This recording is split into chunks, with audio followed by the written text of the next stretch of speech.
Muy bien.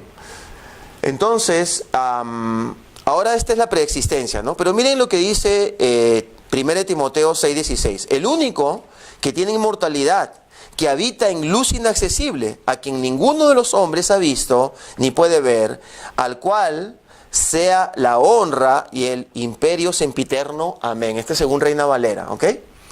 O sea, quiere decir, si bien es cierto Dios dijo, hágase la luz en ese evento específico sobre la tierra, en algún lugar es precioso, Dios está envuelto de luz.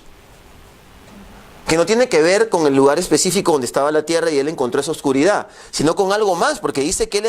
Y además es una luz inaccesible, porque la luz que ahora vemos es una luz accesible, es más, nosotros habitamos en esa luz también. Pero fíjense lo profundo que puede llegar a ser el término or, luz en hebreo, or. Es tan profundo esto que tiene que ver con... Hay como niveles. Prácticamente la palabra nos muestra que hay niveles de luz. Bien nos lo dijo este señor Albert Einstein, que hoy podría ser, una de sus frases podría ser parte de nuestra inspiración para esta enseñanza bíblica, ¿no? ¿No es cierto? Cuando él dijo, Dios no juega a los dados. O sea, Dios tenía planificado cómo él iba a hacer las cosas. Y desde un comienzo él sabía que la luz tenía que prevalecer sobre las tinieblas y que en esa dualidad el hombre tenía que ser preparado para luego pasar a otro nivel, que es el que vamos ahora. Era necesario, porque ya Dios lo sabía, Dios no está jugando los dados. Pero él estaba preparado con todas sus armas y una de ellas era su propio Hijo unigénito en forma de luz y de verbo, para seguir ordenándolo todo. Entonces, dice que es inaccesible. Dice que esta luz no es accesible. Y luego que dice Juan 5:37, dice, también el Padre que me envió, palabras de Yeshua, ha dado testimonio de mí. Nunca habéis oído su voz, ni habéis visto su aspecto. Es decir, cuando un teólogo dice que Moshe, vio a Dios, lo que él vio fue a Yeshua. El único que se ha manifestado en la tercera dimensión de la Trinidad o de la multidad, como lo quieran llamar los diferentes teólogos, ¿verdad? Yo no tengo problema con la Trinidad, me parece perfectamente correcto. Tengo problema con el término y dónde se acuñó y quién fue quien lo lanzó. Eso sí, hay que estudiarlo y analizarlo. Pero sí creo que sí Dios nos habla claramente Padre, Hijo, Espíritu. Entonces, este verbo no solamente se hizo hombre, antes de eso tenía funciones tridimensionales que tienen que ver con la conexión con el mundo espiritual. Ese es el poder del verbo. Y había habitado en el mismo Padre, pues Él es Dios también. Entonces cuando se hizo hombre, Él tenía esa capacidad y ese recuerdo, más ningún otro hombre más. Nadie ha visto al Padre, solamente el Señor Jesús. Por lo tanto, no solamente al ser Él la imagen de su sustancia, ¿no es cierto? Y dice la palabra que en Él está contenida toda la deidad. Cuando lo vimos a Él, hemos visto al Padre. Cuando le seguimos a Él, seguimos al Padre. Cuando caminamos con Él, caminamos hacia el Padre. Cuando lo obedecemos a Él, agradamos al Padre. Efectivamente, Yeshua siempre fungió como sacerdote. Nunca Él quiso la gloria para Él. Siempre fue para el Padre. Ahora, el Padre lo glorificó, dice la Biblia, y lo sentó a su diestra. ¿Y qué está haciendo Él ahorita a la diestra del Padre? ¿Qué me responde? Intercediendo, es decir, sigue trabajando como sacerdote. Sigue trabajando como servidor, aunque ya fue glorificado y le ha sido entregado todas las cosas puestas bajo sus pies. Fíjense el ejemplo espectacular que tenemos en Yeshua para la manera o el carácter que tenemos que desarrollar en cada cosa que hacemos para Dios. Cada cosa que hacemos para Dios tiene que tener este carácter, esta forma, esta estructura. Somos sacerdotes realmente del Señor. Y cuando Él quiere somos reyes. Pero ¿saben qué? No lo busquemos nosotros. Que lo diga Él, que lo digan otros. Pero nosotros siempre tenemos que presentarnos como servidores, como intermediarios, como intercesores, como personas que comprenden, que empatizan con los demás. Dice la palabra que el diablo va a acusarnos aún todavía. ¿Quién va a acusar? No va a acusar a Al Capone o a Bin Laden. Él va a acusarnos a los hijos de Dios. ¿Y qué es lo que hace Yeshua? Se levanta la mano y dice, perdón, yo quiero dar un testimonio acerca de esta persona. Nada más quiero recordar que en tal fecha Él me entregó su vida. Y quisiera que en este momento pongan una cámara espiritual en la tierra y vean que ese hombre está cubierto por mi sangre. Y además quiero que sepan que en tal fecha oró, después de que hizo el pecado del cual este señor o este personaje lo está acusando. Y empieza el Señor a hacer su defensa como abogado de nosotros permanentemente. Porque la sangre de Yeshua clama más fuerte que la de Caín. Porque el sacrificio, muerte y resurrección de Yeshua como hombre clama más fuerte que el pecado y la destrucción de Adán. Como gran sumo sacerdote. Luego tenemos otros pasajes. Juan 6:46 dice: no que alguno haya visto al Padre, sino que aquel que vino de Dios, éste ha visto al Padre. ¿Quién es? Yeshua. Juan 8:38: yo hablo de lo que he visto acerca del Padre, y vosotros hacéis lo que habéis oído acerca de vuestro Padre. En el Juan 14:9 dice: Jesús le dijo: ¿tanto tiempo hace que estoy con vosotros y no me has conocido, tú, Felipe? El que me ha visto a mí, ha visto al Padre. ¿Cómo pues dices tú, muéstranos al Padre? O sea, mira, Felipe, no solamente no has entendido que el Padre no te lo puedo mostrar ni lo vas a ver. O sea, no estamos en una condición como para ver al Padre. No podríamos. ¿No has entendido eso? Bueno, tampoco has entendido que además si me ves a mí has visto al Padre. Un analista sociológico, un psiquiatra diría: bueno, qué orgulloso. Bipolar. Primero dice que él es un servidor y ahora dice que de repente él es el Padre y que si lo han visto, lo han visto.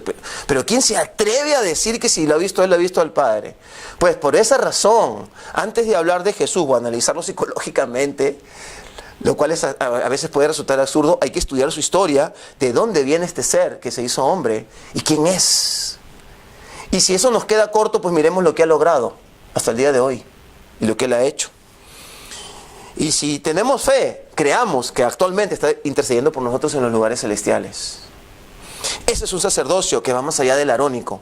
Ese es un sacerdocio que va más allá de ser pastor, maestro o ministro hoy día en la iglesia evangélica o en la iglesia cristiana. Va mucho más allá. Y eso es lo que el Padre quiere que imitemos. Va a haber una preexistencia, ¿no?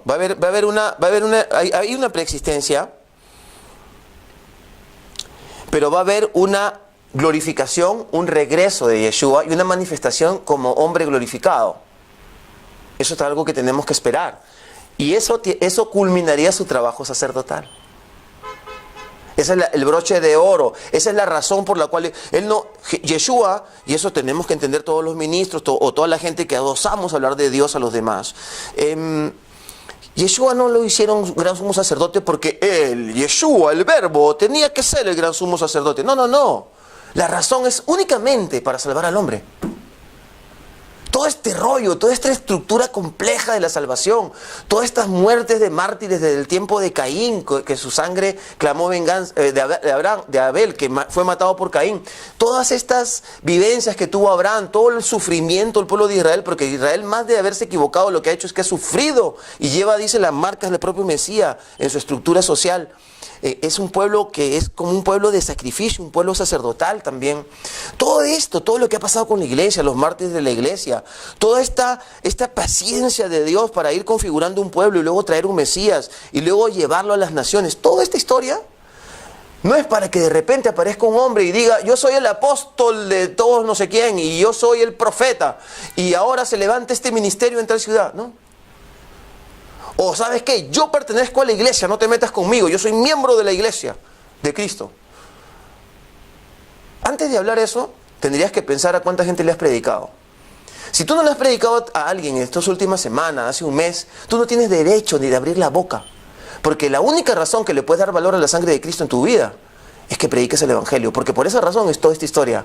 Para que la gente que no le conoce al Señor le pueda conocer. Y no te vas a enfrentar a Yeshua, hermano. Perdóname que te lo diga, te vas a enfrentar al propio Padre. Yeshua solamente es un intermediario. Le fue enviado para que tú puedas llegar al Padre. Pero quien su corazón se derrite por las almas perdidas, por aquellos que se extraviaron en Edén, es el propio Padre, al cual nadie ha visto y al cual no puede resistir su gloria, el cual habita en luz inaccesible. Acércate al gran sumo sacerdote. No necesariamente para que le entregues tu vida y vuelvas a nacer, sino probablemente para que le entregues tu ministerio, tu manera de tener fe, la forma como estás manejando las cosas. Quizás te hace falta acercarte a ese gran sumo sacerdote, pensar como Él, caminar como Él. ¿Cómo podemos concebir esta tremenda frase de Yeshua cuando dijo: nunca os conocí, fuera de mí hacedores de mal? Ahí se refiere a Benjamín, que te está hablando, soy Benjamín. Esa es una sentencia dirigida a mí para que tenga cuidado de cómo me tengo que dirigir. Por lo tanto, es para ti también, hermano. ¿Cómo te tienes que dirigir? ¿Cómo estás manejando los dones que Dios te ha dado? ¿Quién te está comiendo el oído? ¿Hacia dónde estás dirigiendo tu doctrina? ¿A quién estás pagando tus diezmos? Porque diezmo no solamente es dinero, es tiempo, dedicación. Tienes que pensar, porque los tiempos son difíciles, el engaño es muy grande. A un nivel insospechado es el engaño. Es más, yo no podría explicarlo, y mucha gente muy sabia no podría ni explicar el engaño. Percibimos que es extremadamente grande y peligroso. Son tiempos peligrosos. Tenemos que asirnos de esa bendición y de esa gloria, y de ese galardón y de esa bendición que Yeshua ganó al entrar como precursor al lugar santísimo. Por esa razón, de repente vemos que Dios rompe estructuras cuando tiene que hacerlo. Estructuras que no podemos entender por qué se rompieron. Vamos a estudiar la vida de David como rey y sacerdote según el orden de Melquisedec. Vamos a estudiar la vida de Samuel como juez, rey, sacerdote y profeta según el orden de Melquisedec. ¿Por qué estos hombres rompían esquemas? ¿Por qué podían hacer cosas que incluso la palabra de Dios había negado? Que no se hagan. Porque estaban en otro nivel, en otra esfera de entendimiento. Habían entrado a la frase que tanto hemos usado nosotros, a la verdadera gracia de Dios. La gracia de Dios tiene que cohabitar con el poder y la ruptura de esquemas. Lo voy a demostrar estadísticamente en la Biblia. No es un concepto mío, hermanos. Eso está en la Biblia, estadísticamente mostrado. La gracia es algo precioso. El Gesed de Dios en hebreo. Y la gracia está envuelta por lo que se llama Irá Adonai, que es el temor a Dios. Mateo 16:28 dice: de cierto os digo, que hay algunos de los que están aquí que no gustarán de la muerte hasta que hayan visto al Hijo del Hombre viniendo en su reino. Es decir, Yeshua siempre habló de que Él regresaba, ¿no? Él habló de que había mucho más que solamente su muerte, resurrección y los milagros que Él hizo sobre la tierra. Marcos 9:1 dice: también les dijo: de cierto os digo que hay algunos de los que están aquí que no gustarán la muerte hasta que hayan visto el reino de Dios venido con poder. Cuidado, acá hay dos cosas muy interesantes. Es veniendo Yeshua en poder y el establecimiento de su reino, que es el reino no de Yeshua, es el reino de Dios, administrado por Yeshua, por su Hijo. Por eso tenemos que hablar con propiedad, tener cuidado de lo que hablamos. Cuando decimos que el reino de Dios que estamos estableciendo, el reino de Dios no lo va a establecer ningún hombre, ni siquiera un ápice del reino. Vamos a acercar el reino de Dios, vamos a ver destellos, vamos a ver momentos de gracia y de bendición donde vemos que casi se manifiesta el reino de Dios. Pero establecer el reino de Dios en los gobiernos, en las empresas y algunas cosas que pretendemos enseñar en este tiempo es empezar a trabajar para otros que no están trabajando para Dios. Así de simple. Jesús lo dijo claramente: cuando Él venga, Él va a establecer el reino, porque esto no es cualquier sacerdocio, hermano. Es el sacerdocio según el orden de Melquisedec. Es un sacerdocio de extrema y perfecta justicia. Gesed, Melquisedec, Sedec, Sedaká. Justicia es completar las cosas en un nivel que ninguno de nosotros podrá hacerlo hasta que venga Yeshua. Es dejar que realmente reine el rey de paz, rey de Shalom, Shalom, el rey del pago, el rey de la perfección. Él es el que va a traer la perfección y el pago y la completitud en todas las cosas, no solamente en nosotros o en la iglesia, que tanto a veces nos centramos demasiado, en todas las cosas. Él va a traer perfección y completitud porque Él es el rey de paz. ¿Cuándo empezó el orden de Melquisedec? Es una buena pregunta. El orden de Melquisedec es un orden para el trabajo que Yeshua iba a hacer. Así que creo que apareció en la mente y en el corazón de Dios en el momento que Dios le dio ese trabajo y esa encomienda a Yeshua. Creo de que es un sacerdocio al cual los creyentes también hemos sido llamados. Porque dice la palabra del Señor que Él nos ha conectado con el Padre. Para que seamos un pueblo de reyes y sacerdotes. Ahora podemos entender a qué reyes y sacerdotes se refiere. Ahora, vamos a leer lo que le dijo, para cerrar en esta segunda parte, lo que le dijo la conversación o el acto que hubo entre Abraham y Melquisedec, ¿verdad? Vámonos a Génesis entonces, capítulo 14, versículo 1, dice, ahora bien,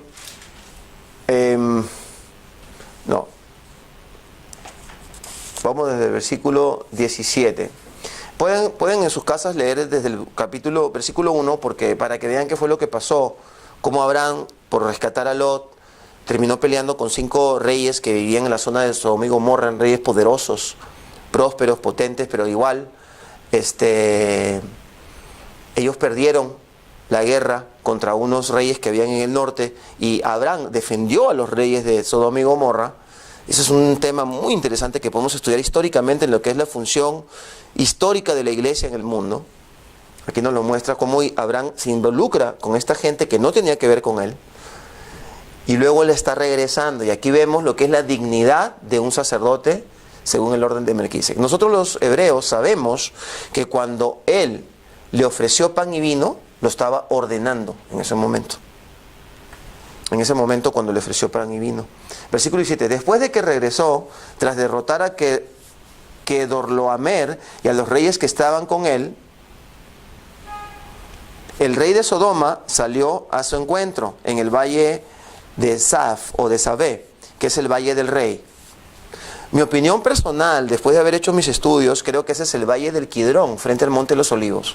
Entre el monte de los Olivos y el monte Moría. Creo que ahí se encontraron. Si tú pasas el monte de los Olivos, después de pasar el valle del Kidrón, te caminas unos kilómetros y llegas al Mar Muerto. Y es ahí donde estaban los terrenos de Sodoma y Gomorra, o por lo menos por ahí venía la gente que venía del norte, que es donde Abraham venció a estos reyes y recuperó a Lot. ¿Ok? Entonces dice que él venía y el rey de Sodoma... Mire, el rey de Sodoma representa este mundo. Dios no detestaba a Sodoma y Gomorra. Dios quiso salvar a Sodoma y Gomorra. Y otra vez aparece el número 10, cuando Abraham le dice, si hubieran 10, y el Señor le dice, por 10, sí lo salvo.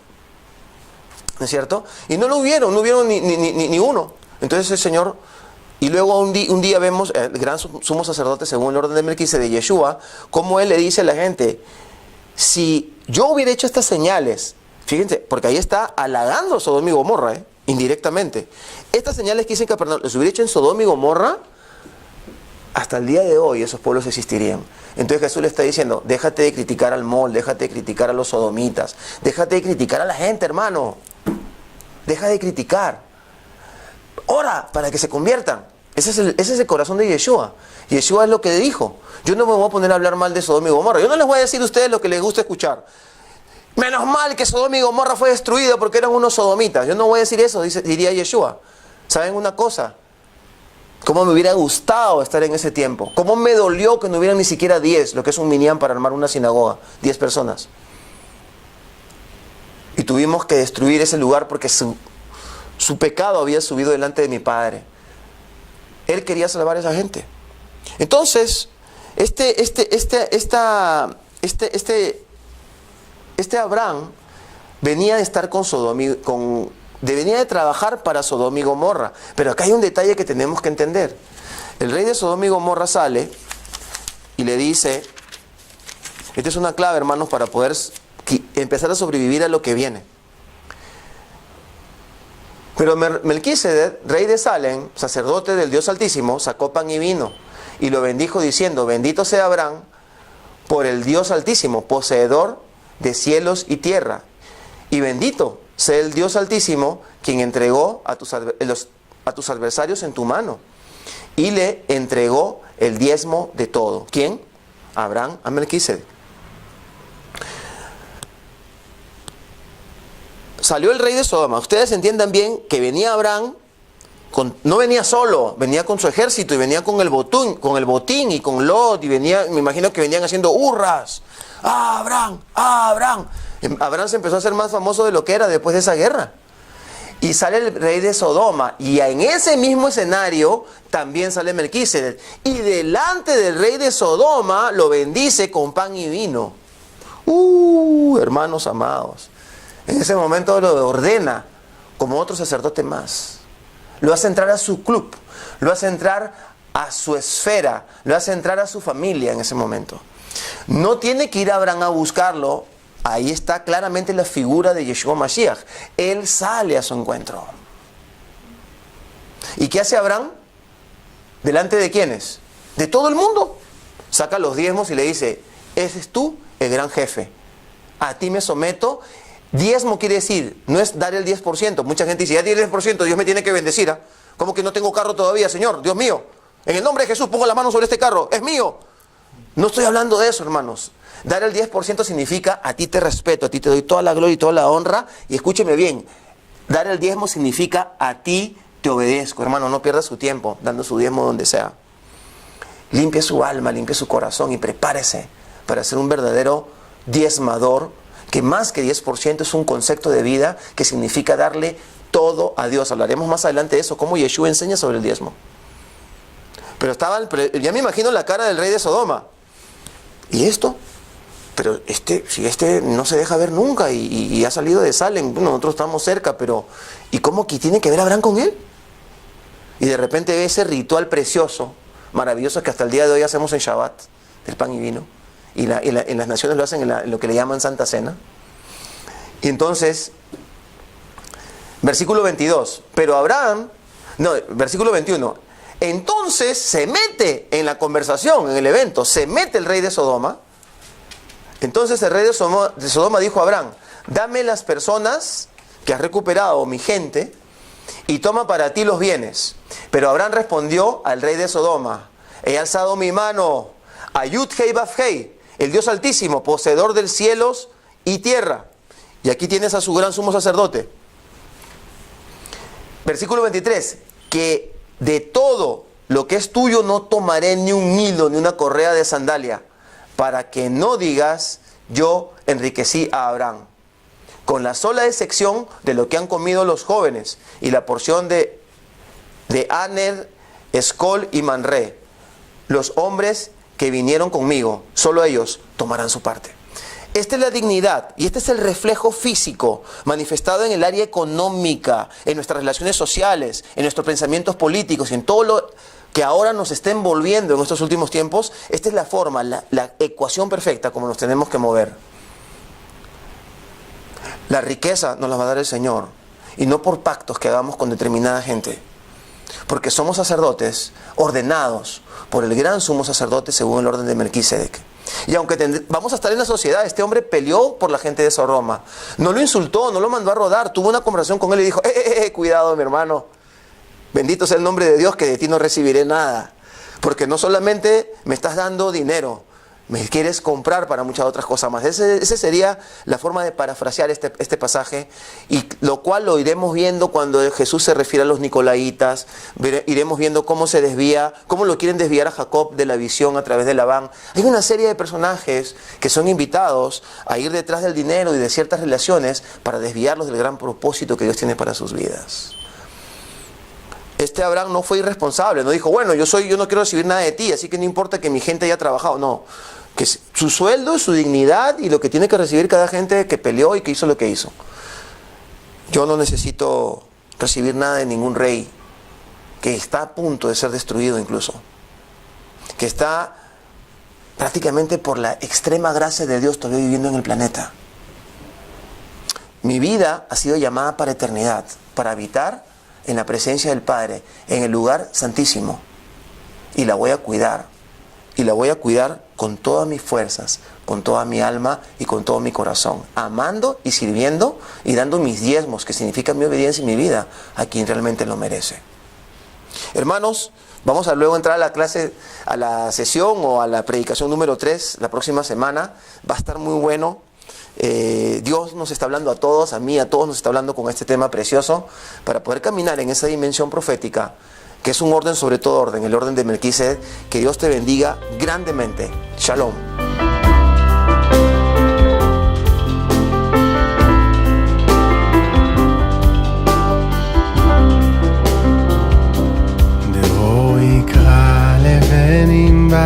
ואין צוחן כמו בבת נעים שמך